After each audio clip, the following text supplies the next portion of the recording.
Hey Waffle Gang, I do hope you're well. My name is Mark and today we're checking out some more Reddit stories, and if you do love a Reddit story, why not consider hitting that like, subscribe, maybe that notification bell too, and let's crack on with today's first story. Much love, guys. Now today's first story comes from Pain Comfortable 8891, and it says, am I the arsehole here for refusing to continue providing free childcare for my stepdaughter?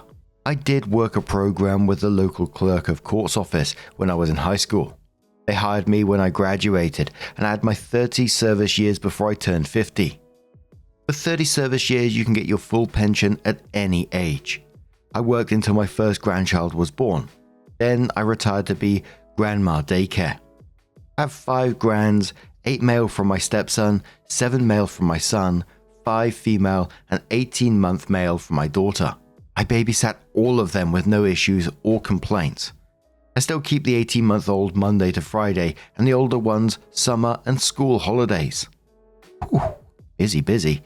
My stepdaughter and her boyfriend has been non-stop drama since before the baby was born. When she was 10 weeks pregnant, they presented a 3-page list of rules for when I was babysitting. They said if I didn't sign it, they wouldn't allow me to babysit. I said that I understood their need to do what's best for their baby, and I assured them that there would be no hurt feelings on my end when they made other childcare arrangements. Some of the rules were almost understandable, but most were downright ridiculous, and none of it was going to work for me. I don't remember them all, but some examples are: I can't take the baby anywhere without their permission. I can't watch more than one additional child while babysitting. I can't cook. I had to provide the full name, date of birth, and address of any potential visitors ahead of time for their approval of the person being around their child. They have to know any time I have a guest over and know who it is and how long they stay. My 9-year-old cat would have to be kept out of rooms where the baby would be, even when the baby wasn't there. I couldn't get another pet without their agreement. When she was 7 months along, they came back with revised rules in an attempt to compromise. I again let them know that their expectations were not going to fit with my life, and they should just find other childcare. 2 days after my stepdaughter went back to work, she called and asked if I could keep Cullen the next day. I agreed, but made it clear that I was going to provide safe, appropriate care according to my judgment, and I wasn't going to deal with complaints or whatever that I was violating their rules, because I wanted it very clear that I was not agreeing to any of that.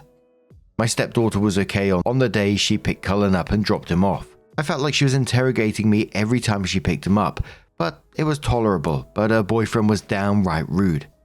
I got to the point where I actually spent Sunday dreading the start of the week because of dealing with both of them, but especially his behavior. At minimum, he'd pick up Cullen, make a big deal of partially undress him, make at least one snide comment about my cat or if I had any grandchild over besides 18-month-old, and if I had cooked or whatever. Then he'd say, I guess we didn't have any choice but to put up with this for now. Or I guess you are happy that you won. This went on for 4 months. I spoke to my stepdaughter several times about it and told her that obviously they are very unhappy with how I cared for Cullen, and that they should really work on finding something else, and that in the meantime he needed to be less vocal about it. It'd be better for a day or two, and then it'd start again. It all came to a head as Thanksgiving was approaching. He was very verbal about the fact that he didn't want me to keep all my grandchildren over the break. I made it very clear that there would be a couple of days that I had all of them and that they needed to make other arrangements if they had a problem. They didn't make other arrangements, and when he picked Cullen up on the first day that I had all my grands, he was very rude. And although nothing happened, everyone was happy, clean, fed, had a great day. He said to Cullen that he was sorry they had no choice except to leave him in an unsafe situation to be neglected. I called my stepdaughter that night, relayed to her what was said, and told her that she has 2 weeks to make other arrangements and that she needed to drop off and pick up Cullen during those 2 weeks, and if her boyfriend came to drop him off, I would refuse to keep him, and if he picked him up, I would not keep him again. So things were better only dealing with her. At some point she asked me if I would keep him until January because they found someone but he couldn't start until then. I agreed. She picked up Cullen and dropped him off and everything was fine. New Year's Day, several people sent me a screenshot of a post her boyfriend made on social media about how thankful he was that we're finally able to leave Cullen without worrying about his safety or him being neglected. He didn't outright name me or accuse me of anything specific, but anyone who knows us knows I was keeping him, and the post implied plenty. I was just happy that it was over. Friday, she called me and said their new childcare provider had told her that Cullen wasn't a good fit and that she couldn't bring him back Monday. She asked if I'd start keeping him again. I told her that I was sorry for their situation, but I really don't feel comfortable keeping him. My husband and stepson both think I should watch Cullen under the agreement that Amanda drop him off and pick him up, because they think her boyfriend is the big problem, and that I should just do it for Cullen's sake. My stepson also commented that I'd probably be more willing to let it go if it had been a conflict with my daughter's husband. My pension is about $4,000 a month plus continuation of my health insurance. That's about 40% of our take-home income if that matters. Am I the arsehole for refusing to start watching Cullen again? Absolutely not the arsehole, and, quite frankly, I wouldn't be caring in that situation either. This guy is a walking red flag, and the potential for this guy to cause some serious issues, it's there. It's absolutely there. With his behavior of, constantly checking the baby and making accusations of neglect, it just feels like he's up to something, which, sounds horrific to say. We've seen stories about overprotective parents, and, this just doesn't feel like one of them. It feels more about control, etc. And I feel like it was particularly telling when the new childcare provider suddenly turned around and said, oh, the baby's not a good fit. It makes you, why? Why wasn't the baby a good fit? My mind immediately went to the boyfriend and his behavior with her as well, pulling the same shit.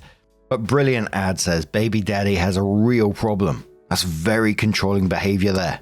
He may also have distorted view of you if your stepdaughter has complained about her evil stepmother before the baby. Until she needed you, that is.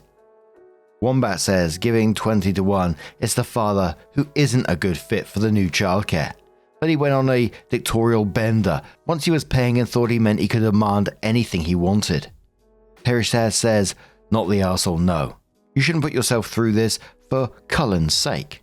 Cullen will get cared for regardless. There's no need for you to set yourself on fire because your stepdaughter and her boyfriend can't behave like normal human beings. Your husband and stepson are welcome to offer free childcare and put up with this treatment if it's important to them. But you've done your time. Learn from that experience and don't let yourself be put in the same situation again. Blackbird says, there's a reason the licensed daycare won't keep him. It's the boyfriend. The liability alone would make me pause. He could ruin your lives. Hortense says, especially after that Facebook post. No way. Laurie says, yeah, boyfriend could call CPS because of the cat or some other crazy idea. Stay away from these people. Some guy in the UK says, Cullen stands up. Cullen falls over. Cullen bumps head. Cullen gets a bruise/mark. Boyfriend calls CPS. Fuck that. This is why daycare bailed either way. Either they saw the Facebook post or boyfriend made some low-key threat veiled as a comment while picking up Cullen, and they didn't want to risk anything. So OP comes in with her update and says, first, let me just address the common suggestion that Amanda's boyfriend is purposely sabotaging their childcare to trap her at home. They make roughly the same amount of money and definitely can't afford to lose half their income. I seriously doubt he wants her to stay home. Second, I would never tell my stepson to find someone else to watch his child because of a simple difference of opinion. My grandson and I have a very close bond. He's the oldest, and it would break my heart and his if he didn't come spend his holidays and summers with me. Plus, he's a huge help with the little ones when I have them all and things get hectic. I'd never be so petty as to make him and all my other grandchildren suffer because of an adult disagreement. So I sort of asked around about why they were dropped by their new sitter so quickly. Apparently they weren't. Amanda picked up Cullen and dropped him off both days he went, and everything was lovely. He did cry quite a bit, but they expected that to get better as he adjusted to not being held as much. My husband and the stepson talked to Amanda, and she said that they realized they can't afford daycare. They already made the easy changes, packing a lunch, giving up fancy coffee, etc. And his dad and her mum are both giving them about $100 a month towards childcare, and they can barely afford it. But they didn't realize that you have to send everything the baby needs. I buy diapers, wipes, formula, bottles, extra clothes, etc. They just hand me the baby. They didn't realize that daycare didn't cover all that. Also, imagine her boyfriend's surprise when he found out what the staffing rates are in this very expensive daycare. One adult cares for 5 infants. I guess he thought that someone would provide one-on-one care, diapers, wipes and formula for $350 a week. My stepson relayed their almost apology. They felt overwhelmed by an infant and couldn't imagine that someone else could manage that plus other things. Cullen is going back to daycare tomorrow. Cullen's dad is selling his dirt bike and Amanda is selling some designer clothes, handbags and shoes to cover the cost. It'll get easier for them in 6 months when he transfers to the 1-year-old class, which is a little cheaper. Some comments on this one says, I love how Amanda's boyfriend was shocked to find out that daycare isn't a magical babysitting fairyland. Newsflash, diapers don't grow on trees, buddy. Grey Blue says, wonder if he's ever going to apologize for being an absolute idiot. What a moron. Top Put says no, he'll likely get Amanda pregnant again inside a year because he literally cannot connect cause and effect, and neither can Amanda. Engine says Amanda and her boyfriend needed to realize that parenting comes with sacrifices. Bippity Boppity Nope says, I always love that name, not the arsehole. Gee, things cost money and babies are a lot of work. Boyfriend is a flaming idiot who killed the golden goose. He has no idea the favor you are doing them, and he is a shitty person. My bestie owned a daycare pre-COVID, and our kids went to her. Even with a friend discount, it was $375 a week because we had 3 kids there. 2 full-time and 1 before and after school. She's a fucking angel for discounting it so much. In our area, that would usually be 2.5 times that much, and we couldn't afford it. I thanked her constantly. I made sure our diapers and wipes were stocked, plus extras just to be safe. I sent snacks for all the kids when I could. I bought her bottles of wine, because that is how you treat someone doing you a huge favor. With gratitude. Her boyfriend is too stupid to breed. Sad she figured that out too late. My mum babysits for free for us to have dates. We have 5 kids still at home. Blended family, so as you can imagine, babysitters are hard to come by and cost a lot. I got my mum a Massage Envy membership to say thank you, and regularly my husband does stuff at her house she needs help with. Because we appreciate the fact that people help us with our kids. They do not have to. Valley Oak says amazing how there is zero drama when you show your appreciation for people who do you favors. You know, instead of slandering them on social media. Noah Broad says killing the golden goose is a great way to describe this level of idiocy. What happens when they run out of stuff to sell? Because little cheaper at the daycare is still greater than free. And look, I don't like to see a family struggle. I think it's sad, especially for the child. But my imagination can't help but wonder what his face was like when he started to realize, like that commenter said, it isn't a magical babysitting fairyland. And, you know, what a Burke he would be to think something like that. Everyone knows, regardless if you've got kids or not, how expensive childcare is. It's all over the place. Now, what do you guys make of this situation? Let us know your thoughts down in the comments below. And let's move on to another story. Now, our next story comes from Course Tasty 9395, and it says, am I the arsehole for suing my brother over a family heirloom he gave to his fiancée? I come from a family where heirlooms mean a lot. Our grandmother left us an antique diamond necklace that's been passed down for generations to the first daughter in the family. Since I'm the only daughter of this generation, it was supposed to come to me. My brother claimed Grandma told him in private that it should go to him instead because he's the most responsible. I didn't want to cause drama, so I let it go, even though it felt unfair. Last week I saw on social media that my brother gave the necklace to his fiancée as an engagement gift. She posted a picture wearing it with the caption, "Feeling like royalty with my new family heirloom." I confronted my brother and reminded him the necklace was meant to stay in the family. He said, "She is family now. Don't be petty." When I asked for it back, he refused, saying it would ruin their engagement. I decided to take legal action to get the necklace back. Now my brother is furious and calling me selfish. My parents think I'm overreacting, but some extended family members are on my side, saying he never had the right to give it away. His fiancée even messaged me, calling me a jealous drama queen, and telling me to find my own man to buy me jewelry. The whole thing has caused a family feud, and now my brother and his fiancée are threatening to uninvite me from the wedding.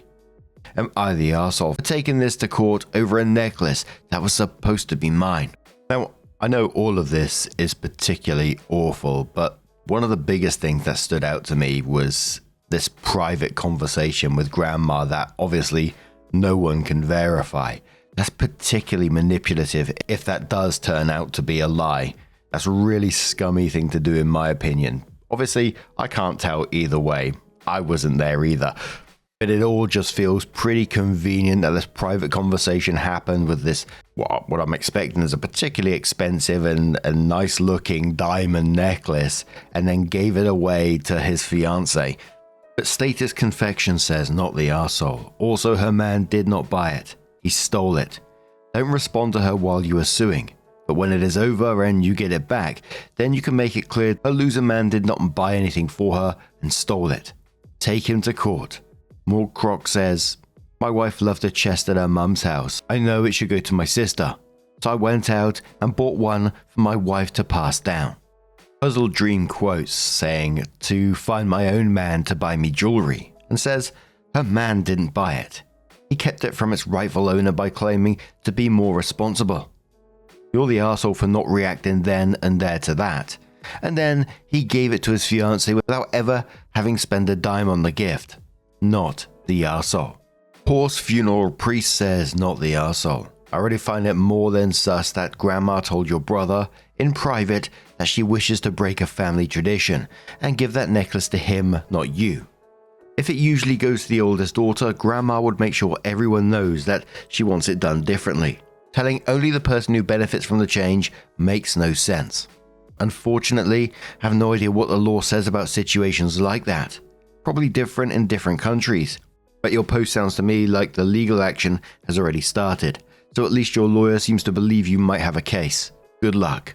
I know in the UK when I had to deal with like my dad's estate and, we had to talk about various things and does he want them to go to a particular place when the inevitable happened, which, was really heartbreaking to talk about. It's a real surreal thing to talk about your impending death, if you like. And I could see my dad felt the same way.